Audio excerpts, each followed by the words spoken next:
In today's digital world, protecting your personal information is more crucial than ever. A strong password is your first line of defense against cyber threats. But what exactly makes a password strong? It's all about combining length, complexity, and unpredictability. Let's explore some common pitfalls to avoid when creating a password. Using obvious words or sequences is a huge mistake. Aim for at least 12 characters, mixing uppercase, lowercase, numbers, and symbols. Remember, the more unpredictable, the better. Consider using a password manager. These tools help you generate and store complex passwords securely. Regularly changing your passwords is essential. Set reminders to ensure you're staying secure. Never use the same password across multiple sites. Each account deserves its own unique password to enhance security.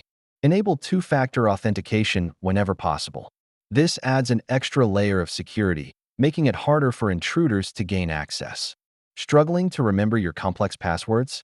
Try creating a memorable phrase or using mnemonic devices to help. By implementing these strategies, you can drastically improve your online security. Start today and take control of your digital safety.